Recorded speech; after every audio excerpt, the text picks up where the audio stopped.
ٹوپی کے بارے میں پوچھنا، ہمارے یہاں نا ایک ہے فرقہ، وہ کہتے ہیں کہ ٹوپی کے بغیر نماز نہیں ہوتی، ممنوع ہے نماز۔ اور دوسرا سوال ہے آن لائن ٹریڈنگ کے حوالے سے۔ ٹوپی کے حوالے سے دونوں طرف ہی ذرا غلطی پائی جاتی ہے۔ ایک ہماری طرف ہے، انہوں نے زندگی میں کبھی رکھنی ہی نہیں، جان بوجھ کے نہیں رکھنی، کوئی پھڑاوے بھی تو نہیں لینی، دیکھ لینا۔ اور دوسرا اس طرف ہے کہ انہوں نے چاہے وہ لائلن کی، چاہے وہ گندی اور عجیب سی جس کو پہن کے انسان اپنے گھر والوں میں، دوستوں میں، اپنے رشتہ داروں میں نہیں جاتا، شرم محسوس کرتا ہے، وہ پہن کے انسان بازار میں نہیں جاتا، اس کو شرم محسوس ہوتی ہے کہ میں برا لگ رہا ہوں، میری خوبصورتی میں فرق پڑ رہا ہے، تو وہ اس طرح کی ٹوپی رکھ کے وہ اللہ کے سامنے کھڑے ہو جاتے ہیں۔ ان کا وہ طریقہ کہ ایسی ٹوپی جس کو پہن کے انسان کو کیا محسوس ہو، شرم سی، برائی محسوس ہو، تو وہ پہن کے اللہ کے سامنے جانا یہ بھی غلط ہے۔ اور ہمارا یہ طریقہ کہ کدی زندگی سے پانی کوئی نہیں، یہ بھی غلط ہے۔ ہمیں سر ڈھانپنا چاہیے، ڈھانپنا بہتر ہے، اس کے اندر حیا بھی زیادہ ہے۔ ہاں باقی رہا مسئلہ نماز کا، وہ پہننے اور نہ پہننے سے نماز میں کوئی فرق نہیں پڑتا، پہن کے پڑھو تب بھی وہی ثواب ہے، نہ پہن کے پڑھو تب بھی وہی ثواب ہے۔ لیکن پہننی ہے تو اچھی ٹوپی پہنو، اس طرح کی نہ پہنو۔ اور اپنے سر کو ڈھانپنا یہ ایک اچھی عادت ہے، اچھا عمل ہے، اس کو ڈھانپ کر رکھنا چاہیے، یہ اچھی بات ہے۔ یعنی اگر میسر ہو تو اچھی ٹوپی پہن لو، نہیں ہے تو بغیر ٹوپی کے پڑھ لو۔ یہ نہیں کرنا کہ اس طرح کی ٹوپی پہن کے آپ اللہ تعالیٰ کے سامنے آؤ، ایسی بات اچھی نہیں ہے۔ ایسی کیفیت بناؤ جس طرح ہم ایک آدمی اچھے کپڑے پہن کے آتا ہے اور ایک آدمی گندے سمیل والے اور وہ میلے کچیلے، تو کس کپڑے میں نماز پڑھنی چاہیے؟ اچھے اور صاف ستھرے۔ تو پھر ٹوپی بھی کس طرح کی ہونی چاہیے؟ اچھی اور صاف ستھری، خوبصورت ہونی چاہیے کہ انسان پہن کے گھر بھی چلا جائے، بازار چلا جائے، دوستوں کے اندر چلا جائے اور اس کو اس میں کوئی شرم یا جھجک محسوس نہ ہو۔ ٹوپی اس طرح کی پہننی چاہیے، ہمیشہ ننگے سر بھی نہیں رہنا چاہیے۔ دوسرا مسئلہ آن لائن ٹریڈنگ۔ اس میں ایک بات تو یہ یاد رکھیں کہ ہمارے ہاں جو نظام چل رہا ہے، جو طریقہ کار چل رہا ہے، اس میں آن لائن ٹریڈنگ میں 95 نہیں 98% غلط ہے۔ یہ بات پہلے یاد رکھیں، 98% آن لائن ٹریڈنگ غلط ہے۔ اب اس کی مختلف شکلیں ہیں، دو بنیادی باتیں بتا دیتا ہوں، اس کے ساتھ بہت سارے مسئلے حل ہو جائیں گے۔ ایک بات یہ ہے کہ جب تک کوئی چیز تمہارے قبضے میں نہیں، اس وقت تک آگے بیچنا حرام ہے۔ یہ حدیث ہے، وَلَا تَبِعْ مَا لَيْسَ عِندَكَ، جو چیز تیرے کنٹرول میں نہیں اس کی بیع نہیں کر سکتے۔ تو جو عموماً ہوتا ہے کہ اپنے ادھر سے اٹھانی ہے، حالے میری ہے نہیں، بس وہ اس نے لگائی ہوئی تھی بیچنے کے لیے، مثال کے طور پر آپ نے اسی کو دیکھ کر آگے بیچنے کے لیے لگا دی، تو آپ کے پاس گاہک آئے گا تو آپ اس کو آرڈر بک کروا دو گے، تو وہ پیسے اس کے اکاؤنٹ میں یا آپ کے اکاؤنٹ میں آ جائیں گے اور چیز اس کو چل جائے گی۔ یعنی یہ چیز تمہارے کنٹرول میں نہیں ہوتی اور آپ آگے اس کی ٹریڈنگ کر رہے ہوتے ہیں۔ تو یہ شریعت کا قانون ہے، جو چیز تمہارے کنٹرول میں نہیں ہے اس کی بیع نہیں۔ ہاں ایک طریقہ کار یہ ہے کہ آپ کو کوئی آرڈر آتا ہے، آپ پہلے وہ چیز پرچیز کریں، اپنی ملکیت اس کے اوپر قائم کریں، پھر آپ آگے بیچیں، لیکن ایسا ہوتا نہیں ہے۔ دوسری بات یہ ہے کہ ہمارے ہاں آج کل نا یہ بہت سارا نظام ایسا چلا ہے، نیٹ ورک مارکیٹنگ، یعنی وہ ایک پروڈکٹ ہے جی، اس کو خریدو، یہ 35,000 روپے کی آئے گی، پھر آگے تم 3 بندے لے کر آؤ، تو اس میں سے آپ کو پرافٹ ملے گا. پھر وہ تین بندے لے کر آئیں, ان کا بھی پرافٹ آپ کو ملے گا. پھر وہ آگے چین چلائیں, ان کا بھی ملے گا. یہ ایک ملٹی نیشنل کمپنیاں کچھ ایسا کرتی ہیں. تو یہ سراسر سود کے اوپر قائم ہے. کیوں؟ پہلی بات یہ ہے, جو چیز خرید و فروخت کیا ہوتی ہے, ایک چیز دینا اور دوسری چیز لینا. اس میں کیا ہوتا ہے, بس یہ ہوائی چیزیں ہوتی ہیں. آپ نے وہ جی ایک کوئن خرید لی, وہ اس کا وجود نہیں ہوتا ہے. آپ نے جی ایک نمبر خرید لیا, کوپن خرید لیا, پھر آپ کو اس کے اوپر ریوارڈ ملیں گے. پھر اس نے 3 بندے جمع کروائے, ان کے بھی ریوارڈ آپ کو ملیں گے. پھر انہوں نے آگے 3 جمع کرائے, آپ گھر میں سوئے, آپ کو ان کا نام بھی پتہ نہ ہو, پھر ان کے بھی پیسے آپ کے کھاتے میں. تو آپ نے اپنی محنت کے تو لے لیے, تو ان کے اور ان کے اور ان کے اور ان کے جو آگے تک چین چلی ہے, ان کے پیسے کس کھاتے میں لے رہے ہیں؟ یعنی وہ تو آپ کا حق ہے ہی نہیں نا. دیکھیں نا, آپ نے ایک چیز بیچ دی, وہ آگے جتنی مرضی بیچے, اس میں سے بھی آپ کو پرافٹ ملنا چاہیے. اور پھر وہ آگے بیچیں تو اس کا پرافٹ ملنا چاہیے, نہیں نہ ملنا چاہیے. تو یہ جو نیٹ ورک مارکیٹنگ ہے, اس میں یہ سارا صرف لوگوں کو جھانسا دینے کے لیے ان کو تھوڑے تھوڑے پیسے دیتے ہیں. ہوتا یہ ہے کہ کمپنی کو چاہیے 1 کروڑ روپیہ, کسی نے دینا ہی نہیں. انہوں نے کہا جی تسی 2 بندے لے کے انہوں پھساؤ, وچوں تانوں ہی پیسے دیں گے. اور 2 جنے ہور نوں پھسان, تانوں ہی وچوں پیسے دیں گے. اور ہور 2 نوں پھسان, تانوں ہی وچوں دیں گے. تاکہ ہر بندہ لالچ کے ساتھ آگے کام کرے تو ان کو سب کو دیا جائے. تو یہ ایک سودی معاملات ہو جاتے ہیں. نیٹ ورک کے کوئی بھی معاملے ہوں, پہلے ذہن میں رکھنا کہ اکثر خراب ہوتے ہیں. ہاں, پھر جو آپ نے کرنا ہو اس کی تفصیل کسی عالم کو بتا کر مزید معلومات حاصل کی جا سکتی ہیں. ایز اے کمیشن ایجنٹ کے طور پر کام کیا جا سکتا ہے, مطلب فیس ان کی ہے.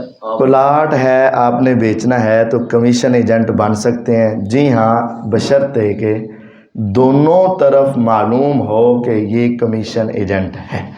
یعنی بیچنے والے کو بھی پتہ ہو اور خریدنے والے کو بھی پتہ ہو کہ بھائی جان انہوں نے درمیان میں کمیشن لینی ہے, اور وہ کمیشن بھی واضح ہو تو پھر آپ ملا سکتے ہیں. لیکن انہوں کہنا یہ پلاٹ میں تینوں نا 70 لاکھ دا لے داں گا بڑی مشکل نہ, تے انہوں جائے کہنا یار وہ تے 50 تو ودھا ہی نہیں پیا, چل میں تیرا 55 دا وکا داں گا.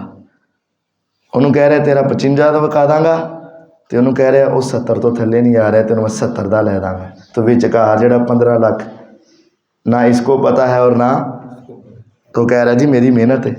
محنت نہیں, دونوں کو معلوم ہونا چاہیے. اچھا, ہماری مارکیٹ میں یہ سلسلہ چلتا ہے کہ ایک کاریگر سے وہ سیمپل لے کے آتے ہیں, آپ ہمیں دکھاتے ہیں, ہم ان سے ڈیل کرتے ہیں, تو ہم اس سے خرید لیتے ہیں. اب اس نے وہ سیمپل لایا ہے, اب اس نے اس سے مال خریدا ہے یا نہیں یہ ہمیں نہیں پتا ہوتا. ہاں, جو آپ کو پتہ نہیں ہے تو آپ اس کے ساتھ بے کر سکتے ہیں. بیٹھیں.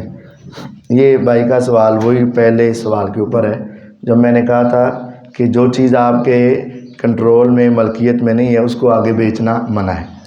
تو ان کا سوال یہ کہ کیا اس کو آگے خریدنا بھی منع ہے, کیونکہ ہمارے پاس مارکیٹ میں یعنی جوتوں کی مارکیٹ ہی سمجھ لیں کہ ایک آدمی سیمپل لے کر آتا ہے کسی کارخانے سے کہ جناب تھوڑی جتیاں میں بیچنا, تھی سیمپل دو. پیچھے کارخانے والے سے پوچھ لیا کتنے کا, اس نے کہا جی 100 روپے کا جوڑا. آگے آگے کہتا ہے جی مارکیٹ میں 125, 150, 110 روپے دکھاتا ہے. تو جس کے ساتھ اس کی طے ہو جاتی ہے پیچھے سے جا کے لے آتا ہے. اب یہ ہے کہ جب وہ آیا ہے وہ پیچھے سے ان سے اختیار لے کر اور اس کا وجود لے کر آیا ہے. جیسے آپ کوئی پلاٹ خریدتے ہیں, ابھی آپ نے اس کا بیانہ دیا ہے اور آپ اس سے اختیار لے لیتے ہیں کہ اب اس کو میں جیسے چاہوں تقسیم آگے بیچ سکتا ہوں. تو ایسی صورتحال میں آگے خریدا جا سکتا ہے. لیکن ایک ہے کہ پیچھے سے آپ کو اختیار نہیں ملا اور ابھی آپ کا اس کے اوپر قبضہ بھی نہیں ہے, تو پھر اس کو بیچنا غلط ہے. یہ آپ خرید سکتے ہیں. اچھا, آپ نے بتایا اللہ کے نام, جیسے ہمارے معاشرے میں یہ آپ کیا ستار نہیں ہے, تو ہمیں کیسے پتہ چلے گا کہ ہے کوئی اس کو اتھینٹک جس سے ہاں, علماء سے رابطہ کریں تو آپ کو سارے بتا دیں گے. قرآن مجید میں بہت سارے لکھے ہیں, صرف ایک ستار اور ایک الرشید, باقی سارے صحیح ہیں. السلام علیکم. علامہ صاحب, زکوٰۃ کے بارے میں 2 سوال ہیں. ایک تو یہ کہ اگر میرے پاس جو میری رقم ہے وہ مٹیریل کی صورت میں پڑی ہے اور میرے پاس کیش نہیں ہے, تو میں پھر اس کے لیے قرض لے کے زکوٰۃ ادا کروں ایک, اور دوسرا کہ میں اس کاروبار کے علاوہ بھی کئی قرضئی ہوں، تو اس کے بارے میں ذرا بتائیں۔ پہلی بات یہ ہے کہ انسان کے پاس جائیداد یا ملکیت تو ہے، لیکن وقتی طور پر ہاتھ میں پیسے نہیں ہیں۔ مثال ہے،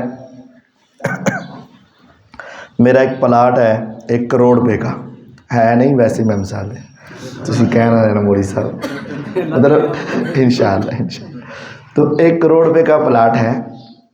اب میرے پاس پیسے نہیں ہیں اس کی زکوٰۃ دینے کے، تو سال گزر چکا ہے، تو میں زکوٰۃ کیسے دوں؟ وہ بک نہیں رہا، وہ فروخت ہوگا تو میرے پاس پیسے آ جائیں گے۔ تو اس کی زکوٰۃ کے 2 طریقے ہیں۔ ایک یہ ہے کہ اگر آپ کو کسی بھائی سے، کسی دوست سے قرضہ مل جاتا ہے تو آپ قرضہ لے لیں اور زکوٰۃ دے دیں، اس صدقے کی برکت سے وہ جلدی فروخت ہو جائے گا، اس زکوٰۃ کی ادائیگی کی وجہ سے جلدی فروخت ہو جائے گا۔ اور اگر نہیں کوئی قرضہ ملتا تو پھر آپ انتظار کریں، جب آپ کا وہ فروخت ہو جائے گا یا جب آپ کے پاس پیسے آ جائیں گے اس وقت اتنی زکوٰۃ آپ ادا کر دینا۔ یعنی زکوٰۃ میں تاخیر کسی وجہ سے جائز ہے، زکوٰۃ میں کسی وجہ سے تاخیر جائز ہے۔ مثال ایک بندے کی آج 1 سال ہو گیا ہے لیکن اس کے پاس پیسے نہیں ہیں، اس کی 2 مہینے بعد کمیٹی نکلنی ہے اور وہ اس وقت زکوٰۃ دے دے گا، کوئی حرج نہیں۔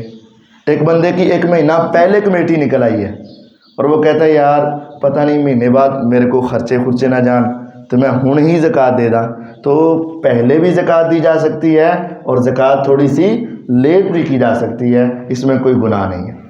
دوسری بات یہ ہے کہ ایک آدمی مقروض بھی ہے، تو زکوٰۃ دینے کے لیے یہ ہے کہ جتنی چیزوں کے آپ مالک ہو وہ جمع کر لو، جتنے پیسے آپ نے لوگوں سے لینے ہیں، قرضہ دیا ہے یا چیز ادھار دی ہوئی ہے جو آپ نے واپس لینے ہیں، وہ بھی اس میں پلس کر دو، جمع کر دو۔ جو آپ نے کمیٹی وغیرہ ڈالی ہے، پیسے دے رہے ہیں، ابھی کمیٹی لی نہیں ہے، ذہن میں رکھیں، یعنی آپ کی 2 سال کی لمبی کمیٹی تھی، ہر مہینے 10,000 دے رہے تھے، آپ نے 1 سال کمیٹی دے دی تو 1,20,000 روپیہ تو دے دی ہے نا آپ نے، ابھی لی نہیں ہے، تو گویا کہ وہ آپ کا جمع ہو گیا، وہ بھی اس میں جمع کر لیں۔ تو جتنے آپ کے پیسے ہیں سارے جمع کر لیں۔ اس کے بعد جو آپ کا قرضہ ہے، چاہے وہ قرضہ کسی فیکٹری والے کا ہو جس سے آپ نے مال لیا ہے، یا کسی کارخانے والے کا ہو جس سے آپ نے مال لیا ہے، یا آپ نے کسی کا دینا ہے، وہ سارا قرضہ اس میں سے منہا کر دیں، مائنس کر دیں۔ یعنی جو لینا تھا سب جمع کر لیا، جو دینا تھا وہ سب مائنس کر دیا۔ اب جو باقی بچا ہے اس میں سے آپ نے 2.5% زکوٰۃ دینی ہے۔ اس کو 2.5% کا آسان سا فارمولہ یہ ہے، جتنے پیسے ہوں اس کو 40 پر تقسیم کر دیں، اس کو 40 پہ تقسیم کر دیں، جو جواب نکلے گا وہ 2.5% ہوگا۔ یا پھر دوسرا آسان طریقہ فارمولہ یہ ہے، ہر لاکھ کے اوپر 2.500 ہے، 1 لاکھ کے بعد 2.500، 2 لاکھ 5,000، 3 لاکھ 7,500، 4 لاکھ 10,000، اس طرح 2.5% نہیں ہوتا۔ کیا زکوٰۃ کے پیسوں سے یہ مساجد میں افطاری وغیرہ کرانا اور زکوٰۃ کے پیسوں سے سیلاب متاثرین کے لیے کنویں کھدوانا یا ہینڈ پمپ کا انتظام کرنا، یہ جائز؟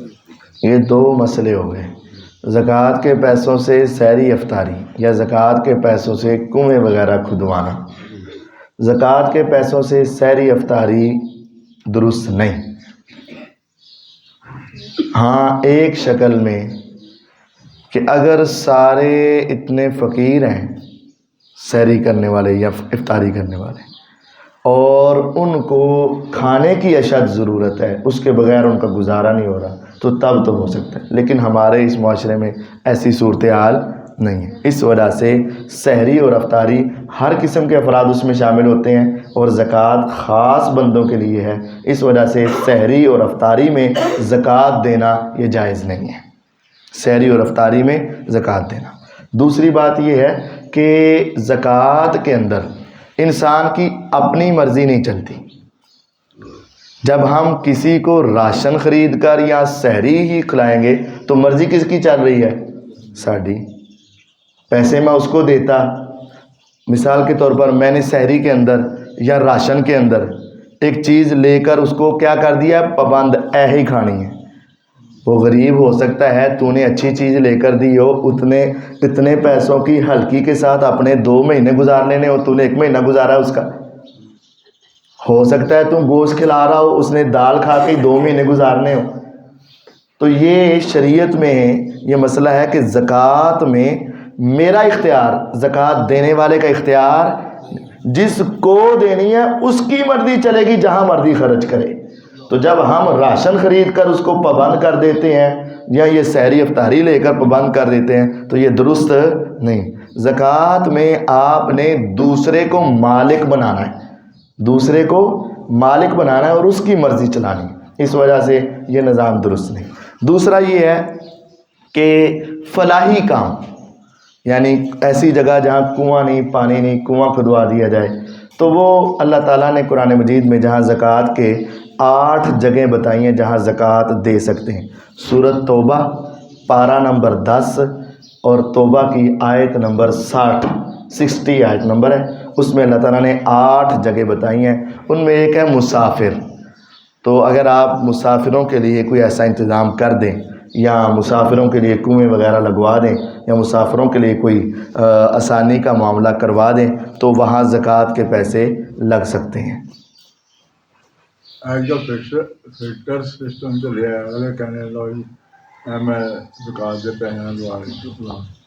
ہاں، اگر پانی کی ایسی صورتحال ہے کہ لوگوں کے لیے اس کی اشد ضرورت ہے، جس طرح مسافر کو پانی کی اشد ضرورت ہوتی ہے، اس طرح اگر ایسی صورتحال ہے تو پھر فلاحی کام اس کے اندر وہ سب ہی شریک ہو سکتے ہیں۔ ایک ہوتا ہے ایسا معاملہ جو اجتماعی کام ہے اور بعض معاملے ہوتے ہیں انفرادی، تو اجتماعی فلاحی کام کے اندر پیسہ لگایا جا سکتا ہے زکوٰۃ کا، اجتماعی فلاحی کام کے اندر۔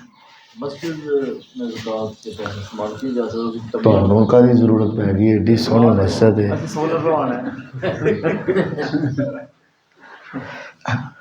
مسجد کے حوالے سے، مدرسے کے حوالے سے یہ مسئلہ ذرا مشکل سا ہے، جلدی سمجھ نہیں آتا، نہ بھی سمجھ آئے تو غصہ نہیں کرنا، لیکن یہ مسئلہ ہے صحیح لیکن جلدی سمجھ نہیں آتا۔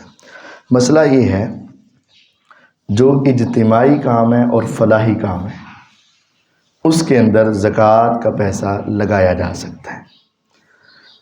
نبی پاک صلی اللہ علیہ وسلم کے دور میں اور ان کے بعد صحابہ کے دور میں جب نظام خلافت تھا نا تو ساری زکوٰۃ بیت المال میں جمع ہوتی تھی، پھر اسی بیت المال سے سارے نظام چلائے جاتے تھے، غریبوں کا بھی، فقیروں کا بھی، بیواؤں کا بھی، اور فلاحی کام بھی بیت المال سے۔ اس وقت مساجد بھی جو تعمیر ہوتی تھی وہ بیت المال کے پیسے سے ہی تعمیر ہوتی تھی۔ اس وقت جو بھی فلاحی کام ہوتے تھے بیت المال کے اندر سے ہوتے، اور بیت المال میں اکثر حصہ کیا ہے؟ زکوٰۃ کا پیسہ ہوتا ہے۔ حضرت عمر ابن خطاب رضی اللہ عنہ کے بارے میں طبقات ابن سعد کے اندر یہ بات موجود ہے کہ انہوں نے بیت المال کے پیسوں سے مسجد بنوائی تھی۔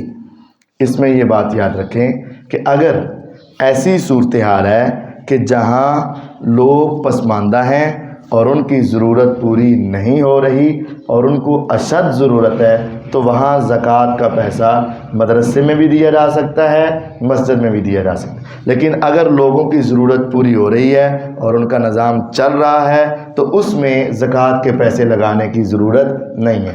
آخری اس کو مزید ایک مثال سے سمجھ لیں۔ انسان کی 2 حالتیں ہیں، اگر اس کے پاس اپنے سورس ہیں، اس کے پاس مال و دولت ہے تو اس پر زکوٰۃ نہیں لگتی، اور اگر یہی انسان مقروض ہو جائے، غریب ہو جائے تو اس پر زکوٰۃ لگ جاتی۔ یعنی انسان تو وہی ہے لیکن اس کی 2 حالتیں ہیں، کبھی اس کے حالات بہتر ہوتے ہیں تو زکوٰۃ نہیں لگتی، کبھی حالات بہتر نہیں ہوتے تو اسی انسان پہ زکوٰۃ لگ جاتی ہے۔ اسی طرح مساجد اور مدارس کا معاملہ ہے، اگر ان کے حالات بہتر ہوں تو ان کے اوپر زکوٰۃ کا پیسہ نہیں خرچ کرنا چاہیے، لیکن اگر حالات ایسے ہیں کہ بعض علاقے بھی ایسے ہیں، اتنے پسماندہ ہیں کہ وہاں لوگوں کو جگہ خریدنی ناممکن ہو چکی ہے مسجد کے لیے، اور اگر خرید لی ہے تو کئی مہینے گزر جاتے ہیں، بنانا ان کے لیے ناممکن ہو جاتا ہے، اس کے بغیر ان کا چارہ ہی نہیں ہوتا ہے۔ تو ایسی صورت میں انسان کے اوپر اس کو ذرا قیاس کر کے دیکھیں کہ اگر ایسی صورتحال ہو تو اس کے اوپر پھر زکوٰۃ کا پیسہ لگایا جا سکتا ہے، کوئی حرج والی بات نہیں ہے۔ بس کریے فطرانہ غریب آدمی کو دینا چاہیے، فطرانہ مسجد اور مدرسے میں نہیں لگے گا، فطرانے کے لیے صرف اور صرف غریب آدمی ہے، اور اس کا اصل وقت رمضان ختم ہونے کے بعد عید نماز سے پہلے۔ لیکن اگر آپ سمجھتے ہیں کہ اس وقت دینا میرے لیے مشکل ہو سکتا ہے تو آپ رمضان میں کسی بھی وقت فطرانہ دے سکتے ہیں، لیکن اس کے حقدار صرف غریب افراد ہیں بس۔ زکوٰۃ کے تو 8 جگہ ہیں نا، لیکن فطرانے کی ایک ہی جگہ ہے، غریب افراد بس۔ مقدار کتنی ہے؟ مقدار 2.25 کلو چاول دے دو، گندم دے دو، آٹا دے دو، کوئی بھی چیز دے دو، 2.25 کلو فی کس ایک بندے کی طرف سے۔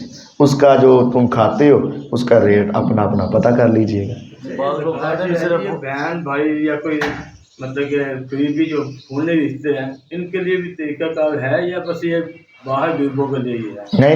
نہیں، سب سے پہلے یہ دیکھا جائے، بیٹی ہو گئی ہے، جب یہ اپنے قریبی بلڈ ریلیشن میں آ جاتے ہیں۔ ہاں اور دوسرا ایک اور چیز تھی کہ کمیٹی کے بارے میں جو تھا یہ سنا ہے کہ یہ بھی طریقہ کار جائز نہیں ہے، کہ کمیٹی ڈالنا بھی جو ہے یہ عمل میں نہیں آتا، اس کا بھی کوئی۔ اچھا، زکوٰۃ دینے کے حوالے سے جن افراد کی آپ کے اوپر ذمہ داری ہے، جن افراد کی پرورش یا کفالت آپ کی ذمہ داری ہے، آپ ان کو زکوٰۃ نہیں دے سکتے، جن کی آپ کے اوپر ذمہ داری ہے۔ مثال میرے اوپر ذمہ داری ہے میں اپنے والدین کا خیال رکھوں، تو میں اپنے ماں باپ کو زکوٰۃ، ماں باپ کی ذمہ داری ہے اپنی اولاد کا خیال رکھیں، تو یہ اپنی اولاد کو زکوٰۃ نہیں دے سکتے۔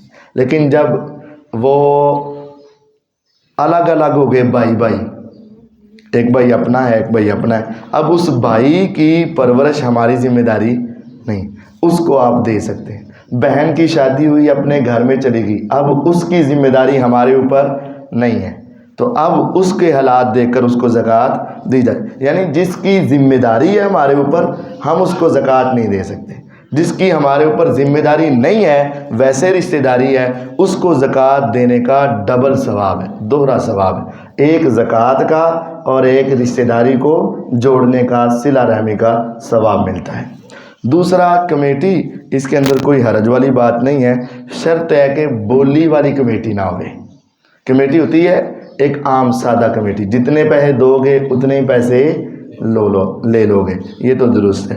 لیکن یہ ہے کہ بولی والی کمیٹی، مثال کے طور پر 1000 روپیہ ڈال رہے ہیں 100 آدمی، 1,00,000 روپیہ بن جاتا ہے، تو جس کے نام کی کمیٹی نکلتی ہے اور دوسرا کہتا ہے میں 90,000 دی لینا وا، وہ کہتا ہے نہیں جی میں 80,000 کی اٹھا لیتا ہوں، تو وہ جمع تو اس نے 1,00,000 کرانا ہے لیکن لے کتنے کی رہا ہے 80,000 کی، وہ 20,000 روپیہ سود دے رہا ہے، اور پھر وہ 20,000 جو بچتا ہے وہ باقی سارے ممبران میں کیا ہو جاتا ہے، تقسیم ہو جاتا ہے، تو وہ سارے کیا کھا رہے ہوتے ہیں، سود کھا رہے۔ بولی والی کمیٹی درست نہیں ہے، عام 1,00,000 دیا 1,00,000 لیا، یہ کمیٹی درست ہے، اس میں کوئی حرج والی بات نہیں ہے۔ مطلب کچھ صحیح حدیث ہیں بخاری مسلم میں جس کو استعمال کرے لوگ نا امیر معاویہ کو نا ٹارگیٹ کرتے ہیں، تو اس کی تھوڑی پہلی بات تو یہ ہے کہ یہ آپ نے کبھی الگ عنوان صرف اس کے اوپر رکھیں گے تو تفصیلی بات ہوگی۔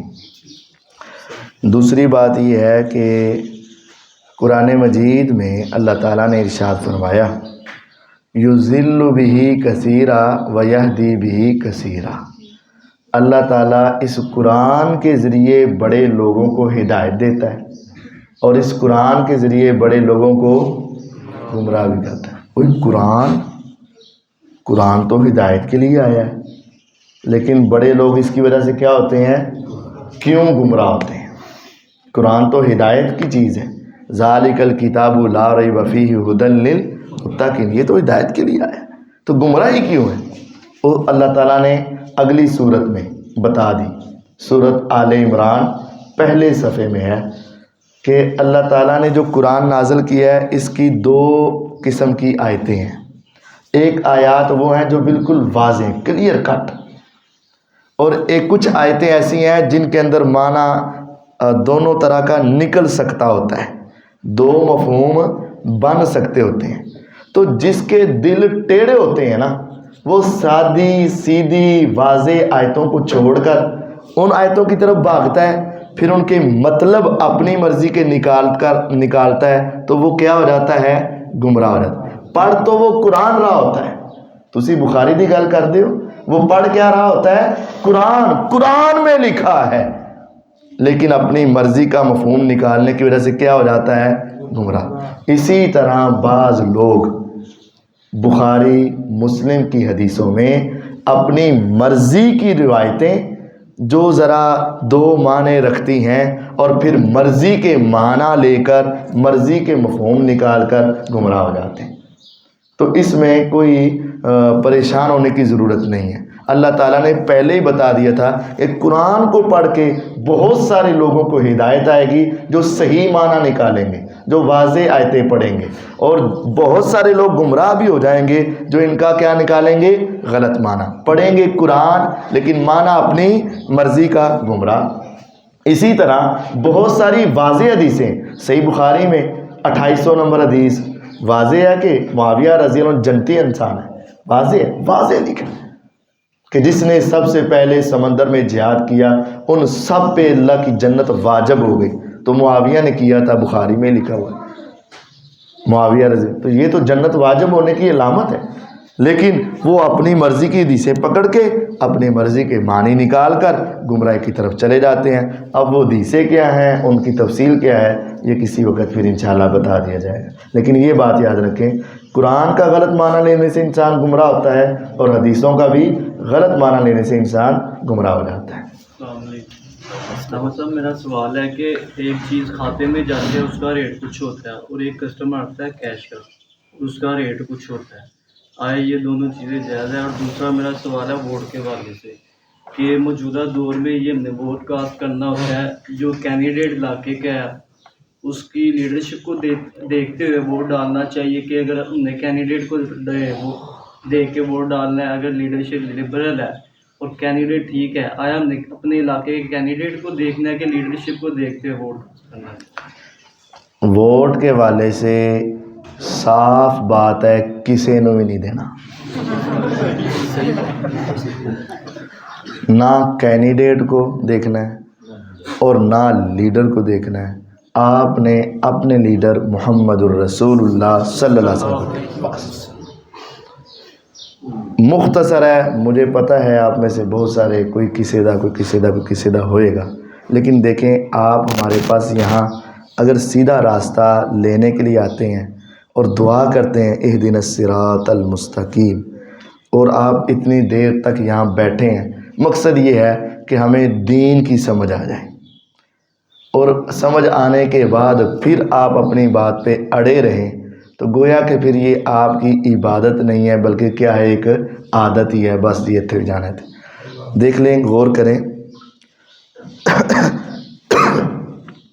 ایک یہ نظام غلط ہے کہ جدھر بندے بوتے ہوئے وہ جی تمہارا لیڈر بن جائے گا. ایک آدمی کو 100 چور ووٹ ڈالیں، دوسرے آدمی کو 60 لٹیرے ووٹ ڈالیں، اور تیسرے آدمی کو 40 پکے توحید پرست اور قرآن کے حافظ ووٹ ڈالیں اور دین کے عالم ووٹ ڈالیں، تو اڑا حکمران کیڑا بنے گا؟ چور، لٹیریاں دا، چوراں دا، ڈاکواں دا، فلاں کا. یہاں صرف سر گنے جاتے ہیں، علم اور دین نہیں دیکھا جاتا ہے. اس وجہ سے آپ نے ان کا ساتھ نہیں دینا.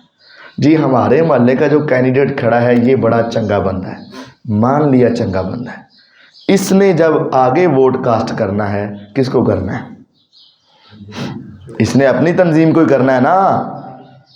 تو گویا کہ پھر آپ نے اس کو بالواسطہ آپ نے اس کا چناؤ، کیونکہ آپ نے اس کو چنا تو اس نے اس کو چنا نا، آپ نہ چنتے تو وہ نہ چنتا آگے. تو اس نے جتنے خراب کام کرنے ہیں ان سب کا گناہ آپ کے ذمہ بھی ہے. اس بڑے نے جتنے گناہ کرنے ہیں ان سب کا گناہ آپ کے ذمہ بھی ہے، کیونکہ بنیاد تو آپ بنے، کسی کو نہیں ڈالنا. روز قیامت آپ کہہ سکو گے کہ یا رب جس طرح تیرے نبی ابراہیم علیہ السلام اکیلے ہی تھے لیکن تو نے ان کو امت قرار دے دیا ہے، ہم ان سے اکیلے تھے، ہم کسی کے ساتھ نہیں تھے، ہم اکیلے تھے، تو ہمیں معاف فرما دے. بس کوئی بھی نہیں ٹھیک، یاد رکھو. ہاں فرق ہے غیر نہ دا، کوئی تھوڑا خراب ہے، کوئی ذرا بہتا خراب ہے، کوئی تمہیں چنگا لگتا ہے، کوئی تمہیں چنگا نہیں لگتا. ایک دی غلطی تمہیں بہتی لگتی ہے، دوسرے دی غلطی تمہیں تھوڑی لگتی، لیکن بنیادی طور پر جب بھی کوئی انسان کسی کو قائل کرتا ہے تو کچھ اچھی چیزیں وہ شیئر کرتا ہے، کچھ دکھائے گا. جو دکھتا ہے وہی بکتا ہے نا، کچھ اپنے آپ کو کچھ بنا کے دکھائے گا. لیکن اگر آپ انصاف کی نظر سے دیکھیں تو کیا یہ اسلامی خلافت یا خلیفہ کے معیار پہ پورا کوئی اترتا ہے؟ ان میں سے کوئی ایک بھی خلافت کے معیار پہ؟ صرف زبانی جمع خرچ، زبانی گلاں، زبانی دعوے، زبانی عمل. سب سے زیادہ 3 ہی پارٹیاں ہیں نا. ویسے میں سیاسی بندہ نہیں ہوں لیکن میں تمہیں پوچھا ہے تو سنو. نواز شریف صاحب ہیں تو کیا وہ غیر اللہ کے در پہ نہیں جھکتے؟ تو کیا آپ ان کو سپورٹ کرنا چاہتے؟ وہ ان کے دوسرے سکینڈل جو بھی ہیں رہنے دو. کیا وہ انسان جو اللہ کے ساتھ شرک کرتا ہو آپ اس کو سپورٹ کرنا چاہتے؟ پیپل پارٹی کا تو نام ہی چھوڑ دیں. یہ عمران خان صاحب ایاک نعبد و ایاک نستعین تو لگاتے ہیں نعرہ، تو آگے ایاک نعبد و ایاک نستعین سے اگلی آیت کون سی ہے؟ اہدنا الصراط المستقیم. تو وہاں کیا شروع ہو جاتا ہے؟ سارے گانے شروع ہو جاتے ہیں. ایاک نعبد و ایاک نستعین کے بعد گانے آتے ہیں، ساتھ آتا ہے، وہاں لڑکیاں نچانا آتا ہے، اور مردوں اور عورتوں کا جو حال ہوتا ہے وہ آتا ہے وہاں. اہدنا الصراط المستقیم کس چیز کا نام ہے؟ مدینے کی ریاست میں کیا ایک مسلمان عورت کی عزت کو جب چھینا گیا تھا تو غزوہ بنو قینقاع نہیں ہوا تھا؟ آپ سیرت پڑھو. ایک عورت کسی یہودی مرد کی دکان پر گئی، عورت نے پردہ کیا ہوا تھا، یہودی نے شرارت سے کہا پردہ نیچے کر، اس نے کہا ہمارا حیا ہمیں اس سے مانے ہے. دوسرے یہودی نے اس کی چادر کو پیچھے جلدی سے کسی کیل کے ساتھ اڑا دیا. عورت سودا لے کر واپس مڑی، وہ چادر پیچھے اٹک گئی، اس کا چہرے کا پردہ اتر گیا. اس نے مسلمانوں کو اپنی عزت کے لیے پکارا. ایک مسلمان قریب سے گزر رہا تھا، اس نے یہودی سے لڑائی کی، وہ آگے سے دونوں لڑائی کرنے لگے. اس مسلمان نے اس یہودی کو قتل کر دیا، اس یہودیوں نے پھر مسلمان کو قتل کر دیا. نبی پاک صلی اللہ علیہ وسلم کو پتہ چلا، پورا لشکر لے کر اس پورے قبیلے یہودیوں کے اوپر آپ نے حملہ کیا اور ان سب کو مدینے سے دفع کر دیا ایک مسلمان کے چہرے کے پردے کی خاطر. اور ہم ایاک نعبد و ایاک نستعین پڑھ کے آگے سے کیا کر دیتے ہیں؟ راضی کہنے جی امیر المومنین ہے. خدا کا خوف کریں، خدا کا خوف کریں. روز قیامت آپ کو اس آدمی کے ساتھ کھڑا کیا جائے گا جس کے ساتھ تمہاری دلی محبت ہے، اور یہ ووٹ دلی محبت کا نام ہے. جس کو تم ووٹ ڈال رہے ہو نا، اس کا مطلب یہ ہے کہ تم دل و جان سے بڑھ کر اس سے محبت کر رہے ہو اور اس کی خاطر لڑتے ہو، اس کی خاطر لڑتے ہو، بحث کرتے ہو، مباحثہ کرتے ہو، بہت کچھ کرتے ہو. روز قیامت اس کے ساتھ کھڑا کیا جائے گا. اگر تم ان میں سے کسی کو اس لائق سمجھتے ہو کہ ہاں اس کے ساتھ کھڑا ہو جاؤں تو جنت مل جائے گی تو تمہاری مرضی ہے. میں ان میں سے کسی کو اس لائق نہیں سمجھتا. اس وجہ سے اپنے ایمان کو بچاؤ. دنیا میں یہ بہت بڑے بڑے مسائل ہیں، فتنے. ایمان کو بچانا بہت مشکل ہو چکا ہے. اس وجہ سے اپنے ایمان کی فکر کریں. ان میں جماعت دعویٰ بھی ہے، بالکل غلط ہے.